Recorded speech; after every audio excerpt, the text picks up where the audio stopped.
going crazy. You can definitely feel that Sonic is a little bit faster than Knuckles. I don't believe he's faster than Tails, but he could be. I really don't remember, but I know for a fact he's faster than Knuckles in this game. They're definitely not equal. To me, anyway, from what I've played, I've never really experienced a fast experience with Knuckles.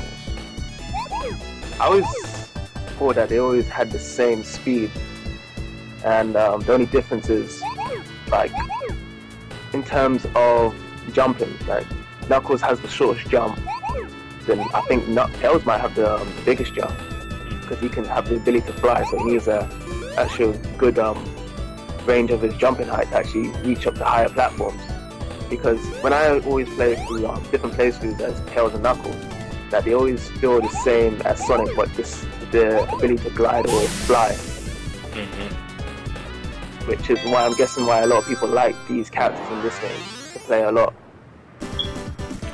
Yeah, they offer variety. You don't have to just play as Sonic anymore, which is, I mean, let's face it, if you had to play as just Mario all those years, or just Sonic all these years, the franchise probably wouldn't have gotten as far as they did. Mario Brothers 3 was my favorite Mario game because of Luigi.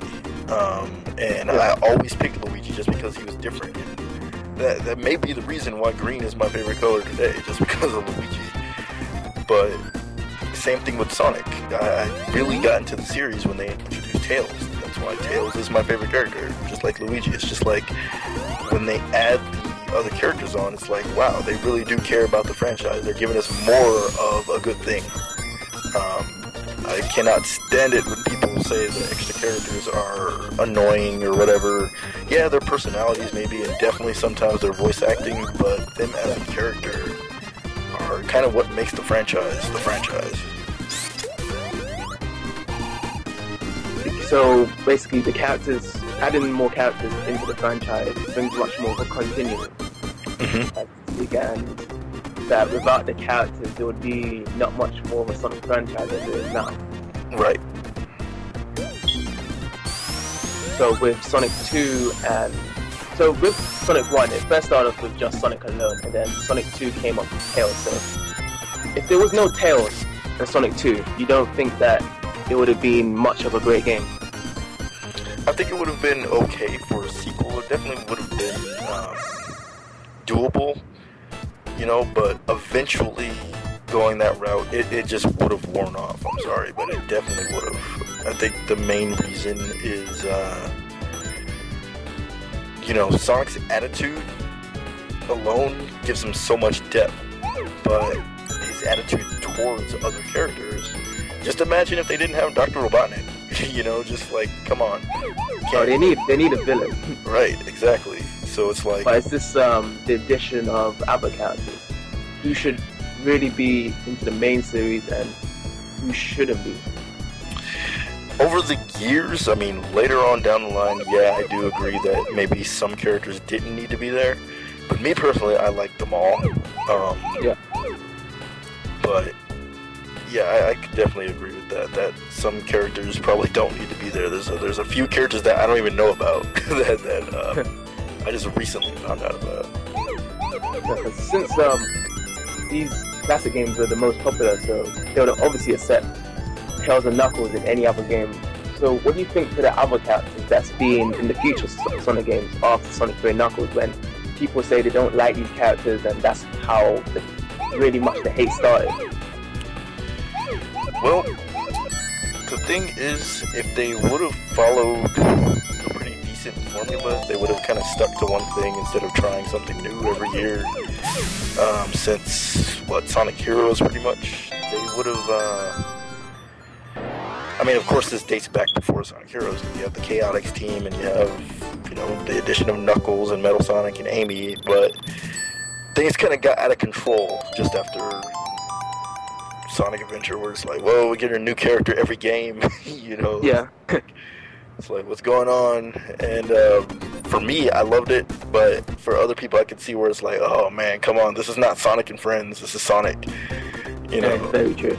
But that's why I think they should take it a step back and do, you know, the Sonic and Tails thing. which they've done, but Tails wasn't playable. So they should do the Sonic, Tails, and Knuckles thing. They should really, honestly, I'm totally for a Sonic reboot, where it's like we get our Sonic 1 in 3D, but not, not like recreated in 3D, but like it's a brand new game, and Sonic goes by himself. He meets Tails, and then boom, and then Knuckles is the anti-hero again, and so on up until we get to like Shadow and Rouge, and then cut it off. So when it goes to Shadow and Rouge, they actually have their own game separate from that. Oh no, I mean like when you if they were to reboot Sonic, if they were to reintroduce all the characters again, they should probably just take a long break after Shadow and Rouge is introduced. Then maybe take like a few years of a break and maybe go back to a few characters, then introduce Silver again, and I don't know, it's just, there's a lot of possibilities. I'm not saying characters need to die, I'm not saying that they always need to be there, but there needs to be a balance.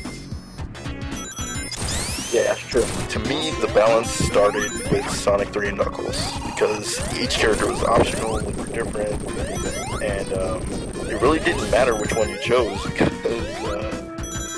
the cutscenes were different, but it was like, I don't know, you could just pick up the game and play. That was the fun part about it. Yeah, that was the general notion of most 90s games, that you can easily pick up and play. Nowadays, it's more of a campaign feel to it, as you have to go and discover the story along with the gameplay as well. Like, for most of the early 90s games, this game, of course, is that you don't really have to know much of the story. You can just play it anytime you want, and it's really mostly just about the gameplay.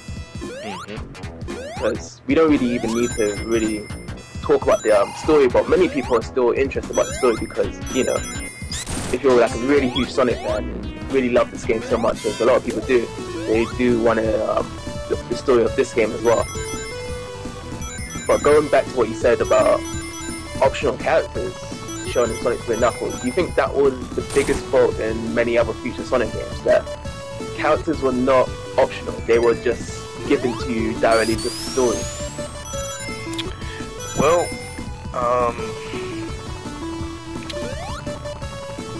it depends, because for me, and a lot of people disagree with this, but for me, like in Sonic Adventure, the other characters were optional. Yeah, you had to play them to unlock Super Sonic or to figure out what was going on in the story, but in the end, if you wanted to play the game from beginning to end as just Sonic, you could.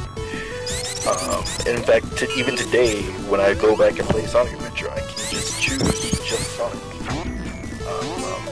Same with Sonic Adventure 2. In games like Heroes, where you really truly are forced to play as other characters. Of course, I understand the team element of the game, but not everyone else does, and not everyone likes that. So in games like that, I think that it's like, no, you should always make it optional. Yes, it was a fun little gimmick for that game, and I'm really glad they didn't do it again. I love Heroes to death, but it wouldn't have gone over well. They wouldn't have made any money, honestly, because people don't like playing as characters all the time. Yeah, that was one of the two reasons. Optionality, and then, of course, different gameplay styles. That, with Tails and Knuckles, even if you don't even play this game, or should I say you do just play this game, but just as Sonic, you just automatically realize that Knuckles and Tails play exactly like Sonic, and they always go through Sonic's type of stages. Well, with Knuckles has a section that he actually has a different route completely at times, that he actually breaks through walls, and then it's a stage of his own.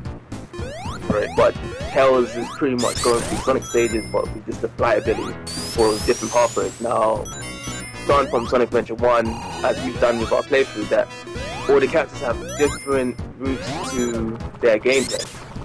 As you see, in Tails is about racing, and Knuckles is about treasure hunting. So, what do you think to that?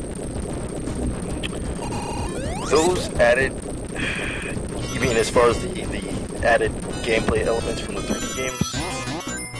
Yeah, as in like with the characters, because as you explained, first it was optional characters that was at fault, that many other games in the future was forced upon you, and now different gameplay is forced upon you. Well, okay, from my take on, let's take Sonic Adventure for an example. Yeah. You know, like you said, Tails was built off of racing, Knuckles was treasure hunting, Sonic was just simply speed and getting to the goal. Yeah. Honestly, I would have liked it better if Tails was built more on exploration instead of racing. Maybe Sonic should have been racing, I don't know. And then Knuckles, to me, should have been able to not just dig and look for treasure, but like dig and burrow and get to like places, because they all do share stages. You know, Sonic has Red Mountain, so does Knuckles. Knuckles should be able to like dig into one of the mountains and like pop out underneath a different mountain completely on the other side of the stage.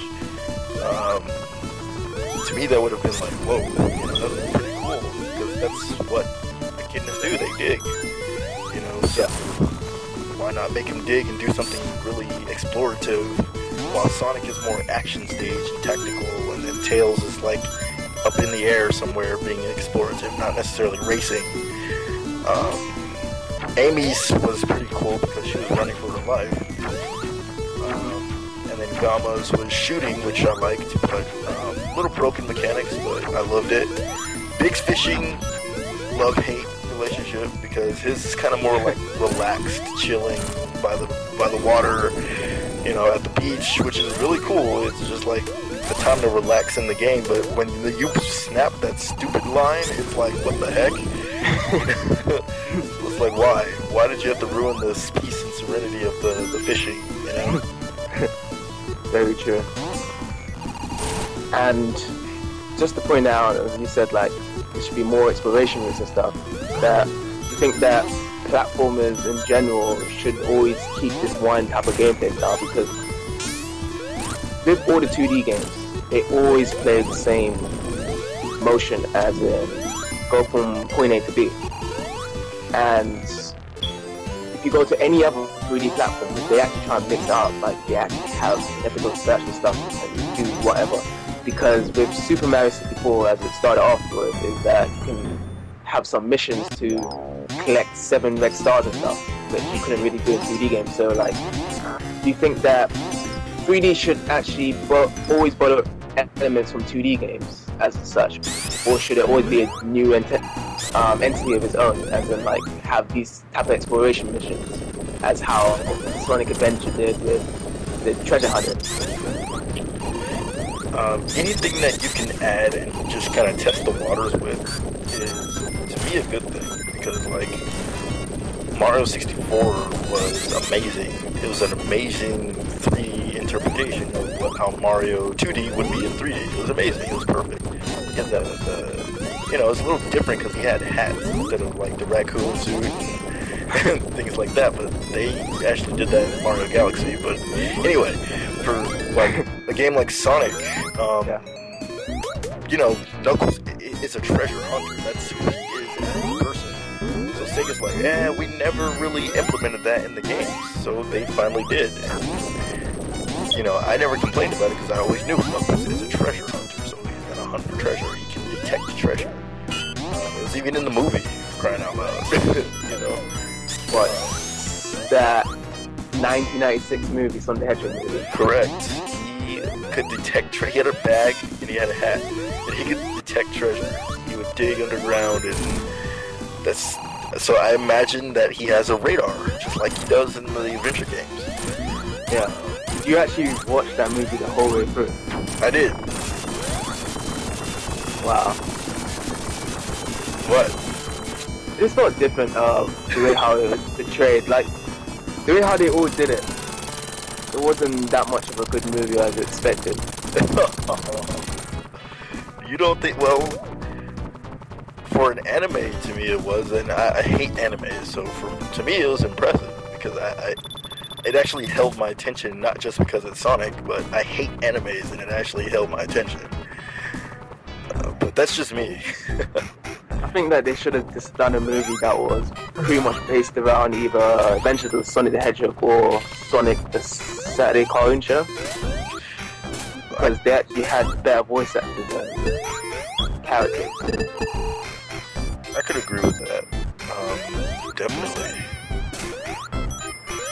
But you know what? Honestly, I don't remember the Saturday morning cartoons and the Disney one because I never really had a chance to watch them. I don't even know if Knuckles was even in those. Which Disney one you talking about? They have a Disney one, or I don't know if it was made by Disney, but it was the chili dog, the one where he just loved chili dogs, and he was actually kind of chubby. Yeah, that's all three of them. Yeah, that is all three of them, but I think, oh yeah, you're right, Adventures of Sonic the Hedgehog. Yeah, that one. You never watched that one? I watched it a little bit. By the time I actually got a chance to watch it, I was like 15, and it was just a little too childish compared to like Sonic X. So you prefer Sonic X more? I didn't say that either. Sonic X! Sonic X! I hate Sonic X with a passion. Only because of Chris Thorndike and Cosmo and the Meta-Rex and all that stuff, but... That third season was terrible, dude. I stopped watching it that third season. Exactly. Exactly. The third season was just like, no, what are you guys doing? Stop, please. Stop. And they stopped. So Now, when you first said Sonic X here, by hating Chris Thorndike, is it because that it was a human interacting with a Sonic character, or should I say, well, yeah, typical Sonic character? No. See, when people hate Chris Thorndike because he is a human interacting with a Sonic character, me, on the other hand, I'm not that vague. Or better yet, I am vague. I just hate him because he's annoying. He's so annoying. He's like retardedly annoying. The show seemed more centered around him than Sonic. It was, because I think in the first episode, we didn't even really get to see Sonic that much. It was mostly all about Chris and Sonic. Wasn't the first episode when you actually found him in the pool? Right. And, well, it's like, with Sonic, that was the first time they actually got into Earth, right? Right. So, wouldn't it be kind of like trying to save humans, but still we should have more focus on Sonic? We're at the end.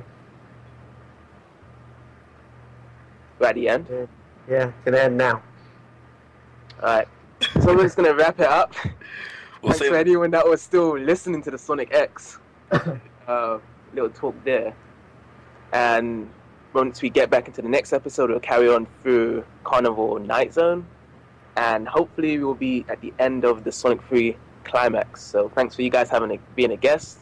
Thanks for everyone supporting. And descriptions and links below in the comments. And see you guys next time.